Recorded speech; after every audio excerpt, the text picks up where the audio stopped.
Halo Tribuners, Live Update Top 10 kembali hadir mengawali aktivitas Anda.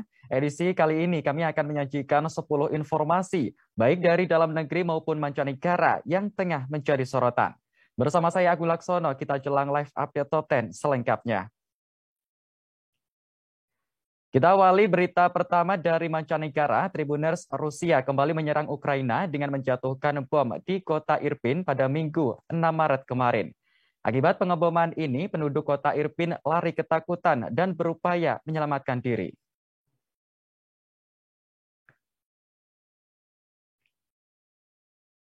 Beginilah suasana kepanikan saat warga kota Irpin berlarian meninggalkan rumah mereka. Ratusan orang termasuk wanita dan anak-anak tampak saling bergandengan tangan. Sebagian dari mereka ada yang turut membawa hewan peliharaan dan harta benda seadanya. Mereka semakin mempercepat langkah ketika mendengar dentuman bom yang terus menggema. Melansir Sky News, warga yang mengungsi harus melewati sebuah jembatan darurat yang dibangun pihak Ukraina. Hal ini lantaran jembatan utama yang menghubungkan kota Irpin dengan Kiev telah diledakkan pasukan Ukraina sendiri. Dihancurkannya jembatan tersebut bertujuan untuk menghentikan kemajuan serangan Rusia. Setelah susah payah berlarian, warga pun sampai di pos pemeriksaan yang berada di pinggiran kota. Seorang warga kota Irpin menceritakan bahwa dirinya melihat kendaraan militer dan pasukan Rusia memasuki kota. Tentara Rusia bahkan menembaki apapun yang dilaluinya, termasuk warga sipil. Dalam kejadian ini, wali kota Irpin Alexander Markusin melaporkan ada 8 warganya yang tewas. Diberitakan sebelumnya, Rusia dan Ukraina telah menyepakati gencatan senjata di Mariupol dan Volnovka pada Sabtu 5 Maret kemarin. Berdasarkan perjanjian itu, seharusnya Rusia memberikan kesempatan bagi penduduk di 2 kota tersebut untuk mengungsi. Namun tak lama setelah kedua negara mencapai mufakat, Rusia dilaporkan masih terus menggempur kedua kota tersebut. Bahkan Rusia juga menembaki warga sipil yang sedang mengevakuasi diri.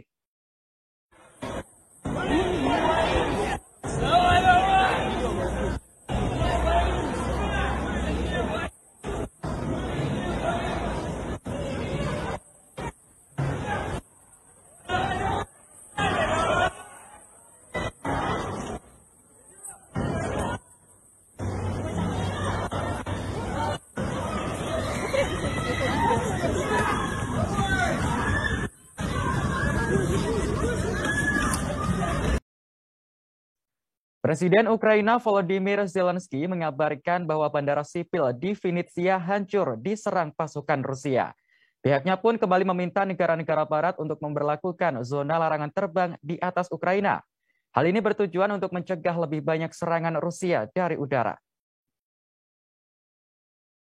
Zelensky melaporkan ada 8 rudal yang menghantam bandara sipil di Vinnytsia.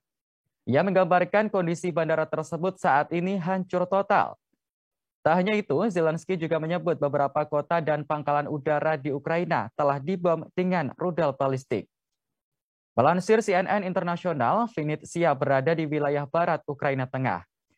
Bandara itu terbilang cukup jauh dari perbatasan Rusia dan Belarus, serta jarang terjadi serangan serupa. Atas kejadian ini, Zelensky kembali meminta negara-negara barat untuk memberlakukan zona larangan terbang di atas Ukraina.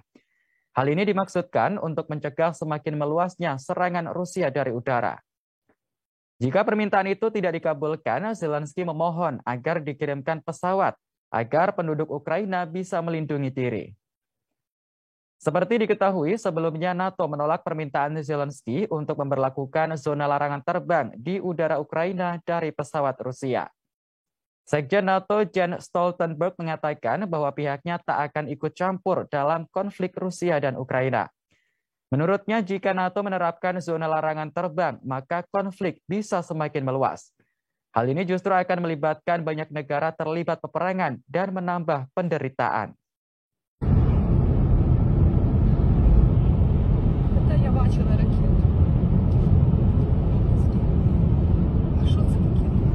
Мам, ну що це таке від? Виїхати, що цей. Сейчас розвернеться. Давай прямо. Ё-моё. О, одна волна.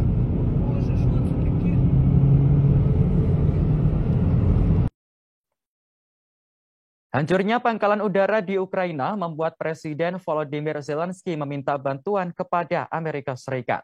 Zelensky meminta agar Amerika bersedia mengirimkan jet tempur tambahan untuk melawan Rusia. Hal ini disampaikan Presiden Ukraina Volodymyr Zelensky pada Sabtu 5 Maret kemarin. Zelensky mengadakan pertemuan secara online dengan anggota parlemen Amerika Serikat.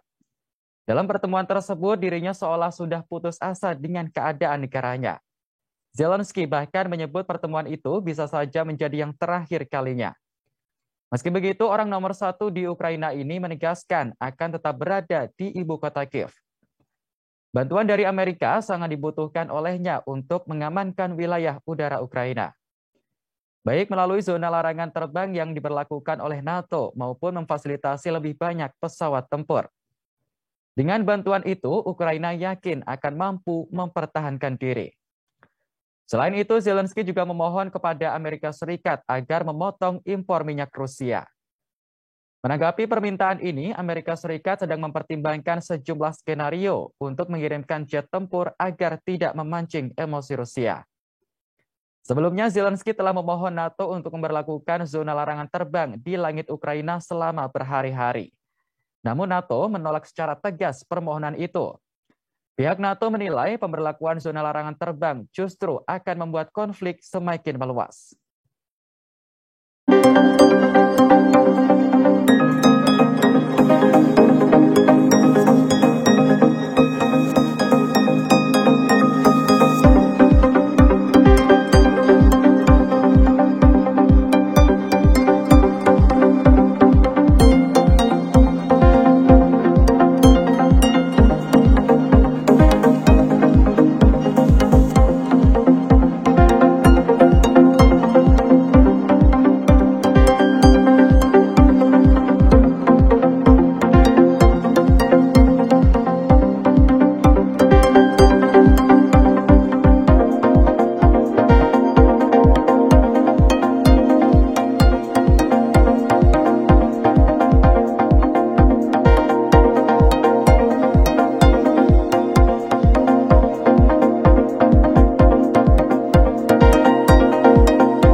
Amerika Serikat akhirnya menanggapi permintaan Ukraina untuk membantu melawan Rusia. Negara-negara NATO kini diberi lampu hijau untuk mengirim jet tempur ke Ukraina.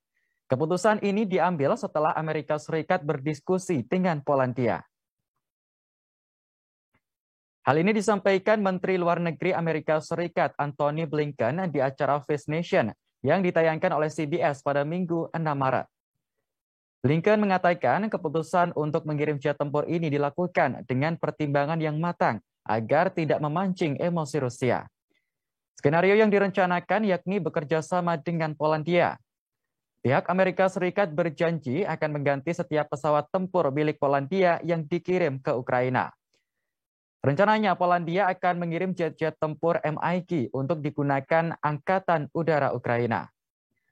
Sebagai gantinya, Amerika Serikat akan mengganti setiap MiG yang dikirim itu dengan F-16. Hanya saja terkait keputusan ini terdapat beberapa pertanyaan seperti cara mengirim jet tempur tersebut dari Polandia ke Ukraina. Di sisi lain, Duta Besar Ukraina untuk Amerika Serikat, Oksana Markorava, berharap bisa memperoleh kiriman jet tempur dari Polandia secepat mungkin. Hal ini dimaksudkan untuk dapat menstabilkan pasokan amunisi, senjata, dan juga pesawat. Selain itu, pasokan jet tempur yang dikirimkan juga semakin memperkuat pertahanan Ukraina. Sebelumnya, Presiden Ukraina Volodymyr Zelensky hadir dalam pertemuan virtual dengan pihak Amerika Serikat. Dalam pertemuan tersebut, Zelensky mendesak pihak Amerika Serikat untuk menyediakan pesawat militer serta menjatuhkan sanksi berupa embargo terhadap minyak Rusia. Zelensky juga menegaskan kembali kepada pihak Amerika Serikat bahwa kemungkinan buruk jika dirinya akan mati sebentar lagi. Pernyataan ini menurut Zelensky menjadi peringatan terhadap pemimpin negara-negara di Eropa.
Peperangan antara Rusia dengan Ukraina masih terus berlangsung meski sudah memasuki hari ke-11. Presiden Rusia menyatakan bahwa pasukannya akan terus menyerang Ukraina jika permintaannya tidak terpenuhi. Hal ini disampaikan Vladimir Putin saat berbicara dengan Presiden Turki Tayyip Erdogan melalui sambungan telepon. Putin berjanji akan menghentikan serangannya ke Ukraina jika tuntutan Kremlin dipenuhi Ukraina. Pernyataan serupa juga pernah diungkapkan oleh Menteri Pertahanan Rusia, Sergei Shoigu. Shoigu menyebut Rusia akan melanjutkan serangan ke Ukraina sampai tujuannya tercapai. Dikatakan Shoigu, Moskwa bertujuan untuk demilitarisasi dan denasifikasi Ukraina. Selain itu, Moskwa ingin melindungi Rusia dari ancaman militer yang diciptakan oleh negara-negara Barat. Sementara saat ini, Rusia telah memutus pasokan makanan, air, listrik, dan pemanas menurut pihak berwenang Ukraina. Fasilitas publik hingga rumah luluh lantak akibat dihantam rudal milik Rusia. Sejak awal invasi, Rusia dikabarkan telah meluncurkan sekitar 600 rudal ke Ukraina. Tak hanya itu, Rusia juga telah mengerahkan sekitar 95% pasukan tempur yang telah disiapkan sebelumnya di luar negeri. Kini dikabarkan Rusia juga telah menguasai pangkalan milik Ukraina pada Sabtu 5 Maret 2022 kemarin. Padahal pangkalan militer tersebut terdapat senjata hingga kendaraan tempur.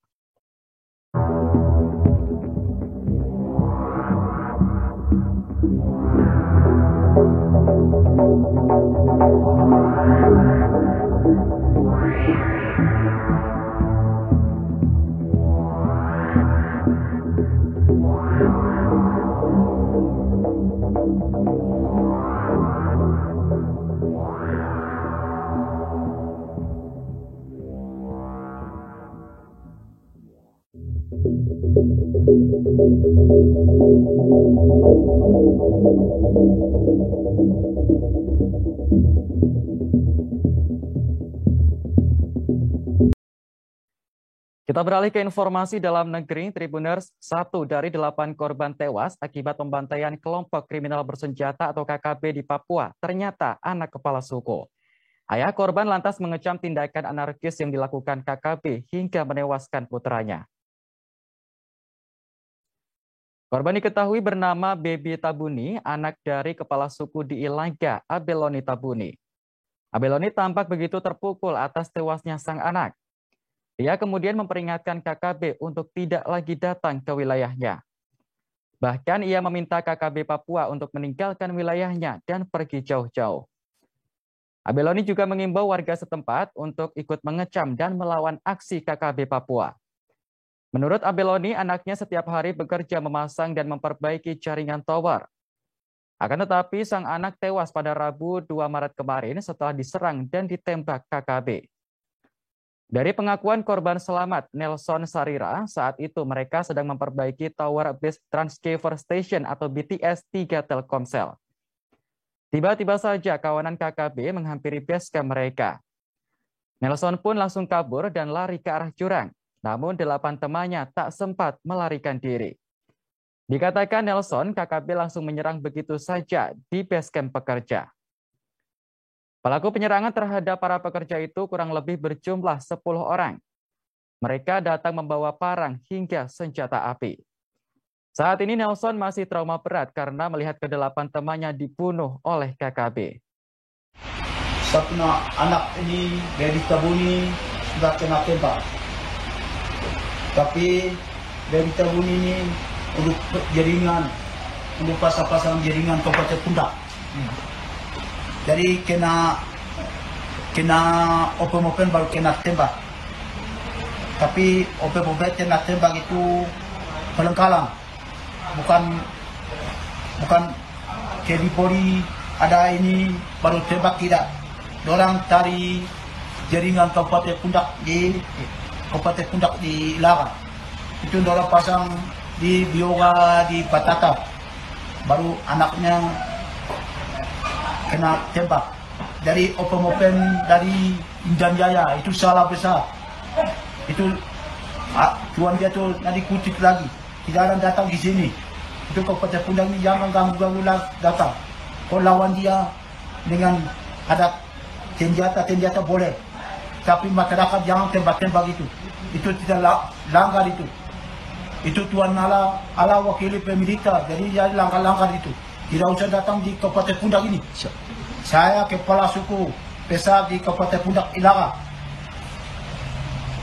Saya punya anak ini. Tidak apa-apa. Bangunan. Biasa ini Kabupaten Pundak ini. Mulai 7 Maret 2022, pemerintah memberlakukan uji coba bebas karantina bagi pelaku perjalanan luar negeri atau PPLN di Bali. Meski begitu, ada sejumlah syarat yang harus dipenuhi oleh PPLN agar bebas dari karantina.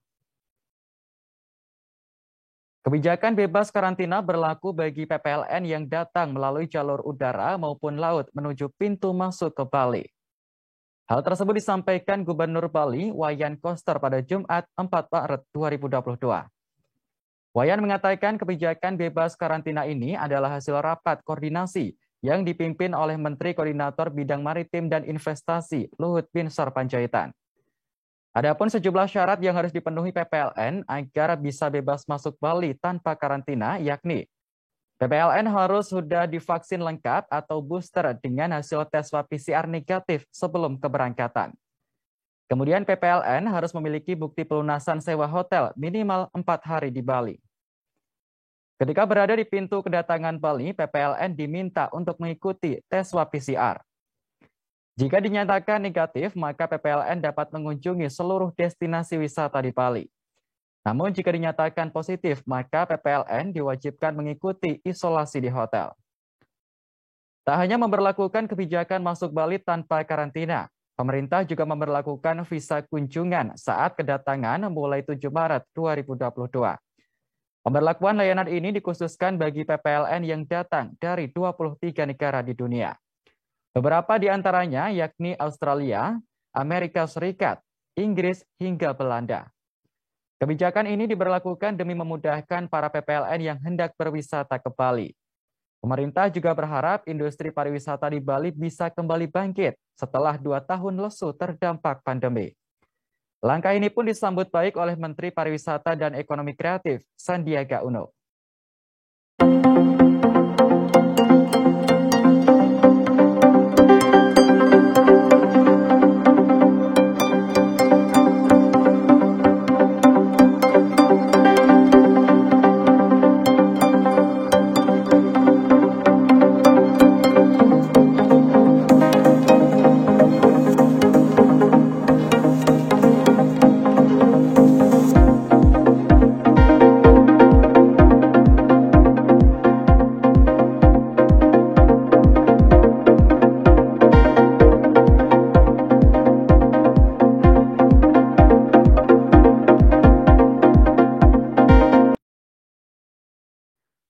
Badan Pengawas Obat dan Makanan atau BPOM membeberkan merek kopi kemasan yang mengandung paracetamol dan sildenafil. BPOM juga menjelaskan efek bahaya dari mengonsumsi kopi yang mengandung bahan kimia obat tersebut. Setidaknya ada 6 merek kopi yang ditemukan BPOM mengandung bahan kimia obat.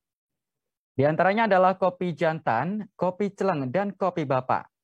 Kemudian kopi Spider, Urat Madu, dan Jakarta Bandung. Selain mengandung bahan kimia obat, merek kopi tersebut juga mencantumkan izin BPOM palsu dalam kemasan. Produk ini diketahui beredar luas di daerah Bandung dan Bogor, Jawa Barat. Menurut BPOM, bahan kimia obat yang terkandung dalam beberapa merek kopi temuan mereka, yakni paracetamol dan sildenafil. Kepala BPOM Penny Kalukito mengatakan bahan-bahan kimia tersebut berfungsi untuk meningkatkan stamina, terutama pada pria dan berfungsi sebagai anti nyeri. Menurut Penny, penggunaan bahan pangan yang mengandung bahan kimia obat sangat berisiko pada kesehatan konsumen. Sebab penggunaan yang berlebih dapat mengakibatkan gangguan jantung dan gangguan hati. Bahkan efek bahayanya bisa sampai mengakibatkan kematian. Saat menemukan produk ilegal itu, BPOM juga mendapati 2 tersangka terkait pemalsuan izin edar BPOM dan fasilitas produksi ilegal. Atas perbuatannya, kedua orang tersangka bisa dikenakan pasal 196 dan 197 Undang-Undang Nomor 36 Tahun 2009 tentang Kesehatan. Keduanya pun terancam hukuman pidana maksimal 15 tahun penjara dan denda paling banyak 1,5 miliar rupiah. Obat tradisional yang mengandung bahan kimia obat, tapi juga pangan, khususnya ini produk kopi ya? Produk kopi yang mengandung bahan kimia obat, ya, yaitu sildenafil dan paracetamol. Ya, tentunya diketuai oleh masyarakat, ini adalah bentuk obat yang untuk meningkatkan stamina, mungkin stamina siapapun yang mengkonsumsinya, terutama stamina laki-laki ini, dan obat anti nyeri yang mungkin digunakan bersamaan tentunya akan menunjukkan sesuatu yang meningkatkan energi ya, daya tahan tubuh dan sebagainya yang dalam waktu singkat, tapi resikonya sangat besar sekali dikaitkan dengan aspek kesehatan ya, karena seharusnya obat tradisional, jamu ataupun obat herbal itu tidak mengandung bahan kimia obat ya, karena kalau mengandung bahan kimia obat akan terasa seperti langsung terasa cespleng ya, efeknya langsung terasa, tapi itu adalah obat, di mana obat yang memenuhi kaidah-kaidah standar yang baik diproduksi oleh sarana produksi yang memenuhi cara produksi obat yang baik, tentunya mengandung dosis yang terkendali dalam pengawasan dokter dan lain-lain, sehingga tidak ada efek samping yang akan merugikan kemudian pada kesehatan dan jiwa seseorang yang mengkonsumsi. Kita beralih ke informasi berikutnya, Tribuners, sejumlah bahan pangan kini mulai mengalami kenaikan harga menyusul terjadinya kelangkaan minyak goreng dan gas LPG. Seperti halnya komoditas cabai yang kini menembus angka Rp100.000 per kilogram. Melansir hargapangan.id pada Minggu 6 Maret 2022, harga cabai rawit merah di wilayah timur Indonesia mencapai Rp100.000 per kilogram. Harga tertinggi terjadi di Provinsi Kalimantan Utara, yakni Rp123.150 per kilogram. Kemudian di Maluku Rp111.900 per kilogram dan di Papua Rp111.050 per kilogram. Harga cabai rawit merah yang meroket juga terjadi di sejumlah wilayah lainnya di Pulau Jawa. Di DKI Jakarta misalnya, cabai rawit merah dihargai Rp57.900 per kilogram. Lalu di Jawa Barat Rp52.100 per kilogram. Kemudian di Banten Rp56.100 per kilogram, serta di Yogyakarta Rp51.000 per kilogramnya. Sementara itu berdasarkan data Info Pangan Jakarta, harga cabai rawit merah di Jakarta dijual seharga Rp77.243 per kilogram.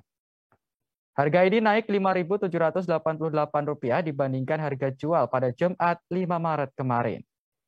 Fenomena naiknya harga cabai ini menurut sejumlah pedagang karena akan menyambut bulan Ramadan. Andri Faradiawati, seorang pedagang di Pasar Baru Lumajang, mengaku dibuat pusing dengan naiknya harga cabai. Para pedagang mengaku omset penjualannya menurun akibat sepi pembeli. Selain soal harga, pengiriman stok cabai dari petani juga sering terlambat. Menurut Andri, banyak petani cabai yang gagal panen karena cuaca buruk.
Sepasang kekasih di Malang, Jawa Timur diarak warga menuju kantor polisi karena diduga melakukan zina. Video arak-arakan ini direkam oleh warga dan viral di media sosial. Peristiwa ini terjadi di Desa Gondang Legi Wetan, Kecamatan Gondang Legi, Kabupaten Malang pada Jumat 4 Maret kemarin. Dalam video tampak warga menggiring pasangan itu di jalan raya sambil berjalan kaki. Beberapa warga lain yang berada di tepi jalan tampak menyoraki keduanya. Tampak pula wanita yang diarak tersebut tak kuasa menahan malu hingga menutupi wajahnya menggunakan kedua tangan. Kapolsek Gondang Legi, Kompol Pujiono membenarkan kejadian yang ada dalam video tersebut. Pujiono mengatakan warga setempat mengarak sepasang kekasih itu menuju Polsek Gondang Legi pada Jumat malam. Hal itu dilakukan oleh warga lantaran merasa geram atas perbuatan yang dilakukan oleh mereka selama ini. Sosok pasangan tersebut berinisial RBJ, 58 tahun, dan RS, 35 tahun, warga Gondang Legi Kulon. Pujiono menjelaskan RBJ sering mengunjungi kontrakan RS dan berduaan di dalamnya. Padahal keduanya sudah memiliki suami dan istri yang sah. RS diketahui memiliki suami yang saat ini merantau ke Sumbawa, Nusa Tenggara Barat. Pengurus RT setempat sudah beberapa kali memperingatkan mereka, namun tak pernah dihiraukan. Saat ini pasangan tersebut masih dalam proses pemeriksaan di Polres Malang, Jawa Timur. Wake lur, lur. Karaan tenan lur, lur beli desa lur, dalgi.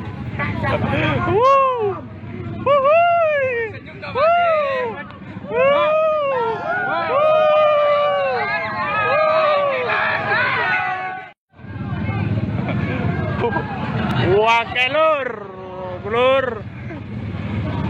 Karaan tenan lur, lur beli desa lur, dalgi.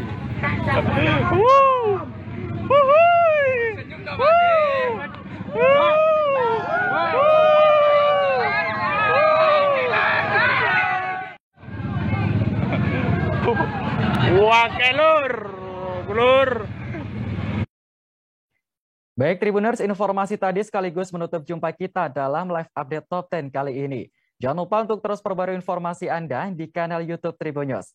Saya Agung Laksono pamit undur diri. Terima kasih dan sampai jumpa. Jangan lupa like, subscribe, dan share ya.